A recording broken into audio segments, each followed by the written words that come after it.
This is the Hasidic Story Project with Barak Hullman, podcasting from Jerusalem, Israel. This podcast is sponsored by listeners just like you. To become a supporter of this podcast, please go to HasidicStory.com, HASIDIC story.com. You'll never know, you'll never know, you'll never know, you'll never know.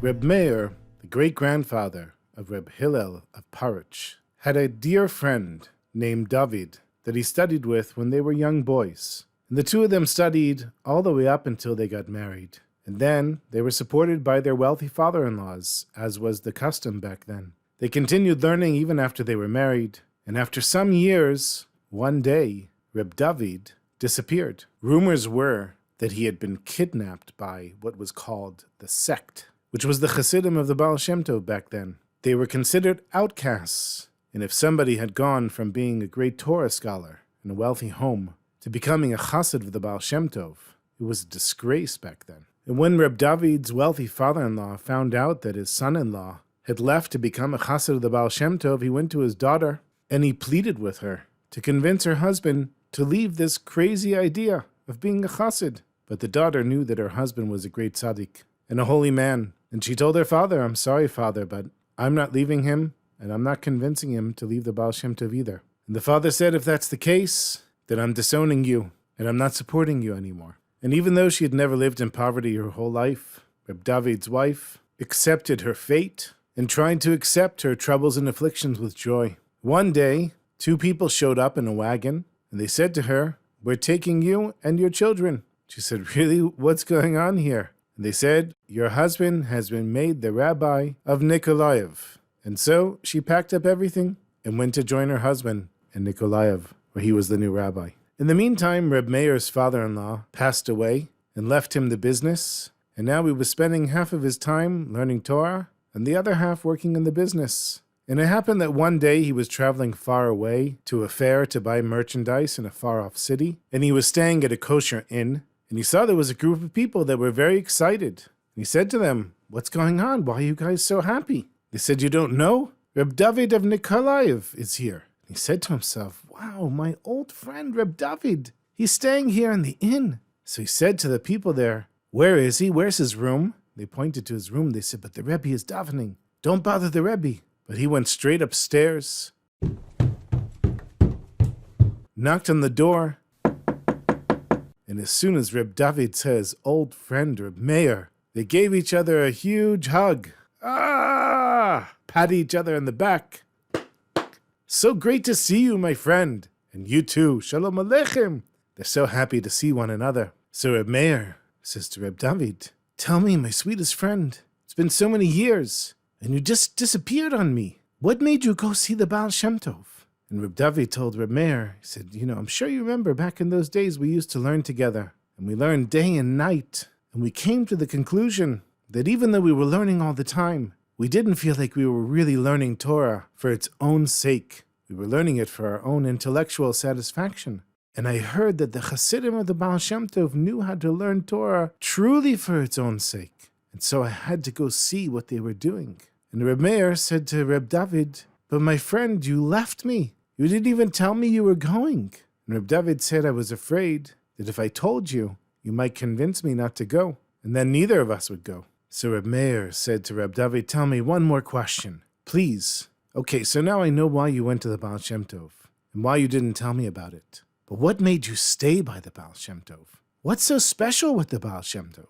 And so Reb David told his old friend Reb Meir, "When I first came to the Baal Shem Tov, I didn't find what I was looking for. And I said to myself, I'm going to go back home. What do I need this for? I upset my father-in-law. It's putting pressure on my wife. And I told the Hasidim, it's very nice here in Mezhibuz, but not what I'm looking for." And the Hasidim told me, "Please, you have to stay until Friday night, Erev Shabbos, and be in the presence of the Baal Shem Tov. And you'll see when he says Shir HaShirim, the Song of Songs, they promised me I would find what I was looking for." And so I made sure to be by the Baal Shem Tov, and I heard him saying Shir HaShirim, and I'm sure that in the supernal worlds there was a big ruckus, but wasn't what I was looking for. And the Hasidim said to me, no, did you find what you're looking for? I told them, no, it's not what I'm looking for. So they said, stick around. Because when the Rebbe has a yard site for one of his parents, he walks up and down in his room all night long, reciting all of the Mishnayot by heart. And so I made sure to be right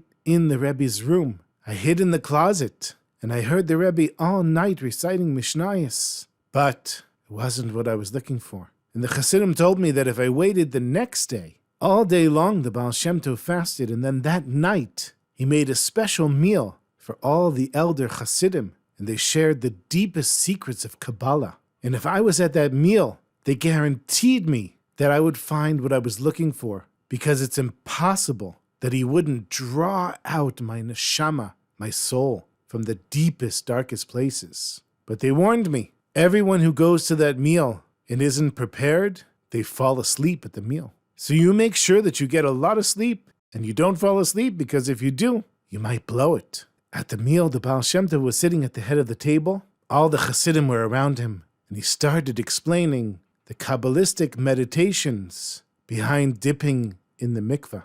And one of the Chassidim said, Rebbe, doesn't the Holy Ari of blessed memory explain these meditations differently? The Baal Shem Tov leaned his head back. His face, which had been red like a fiery flame, suddenly turned white. And then his eyes opened wide, and he looked like somebody who, chas v'shalom, might be dying at that moment. And Reb David is telling the story to Reb Meir, and he said, and at that moment, I couldn't help myself. I fell asleep on the table.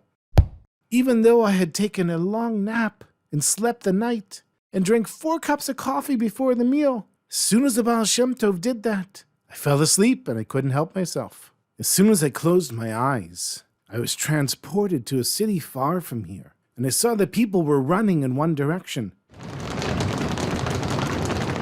So I went to one of them and I said, what's going on? Why is everybody so excited? This guy said to me, you don't know? The Heilige Holy Baal Shem Tov is here. So I ran with them until we came to this big, beautiful building, and there was a long hallway till we got inside. And inside there were 2 chairs. And I asked somebody, okay, 1 chair is for the Baal Shem Tov.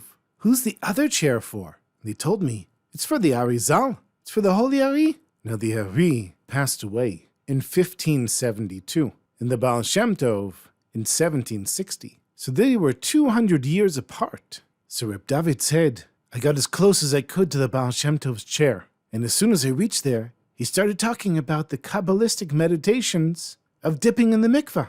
And when he finished, the Ari asked him several questions, each of which the Baal Shem Tov answered, until it was clear that the Ari accepted the Baal Shem Tov's explanation. And at that point, I woke up, and I saw that I was sitting at the Baal Shem Tov's table with all the Chassidim.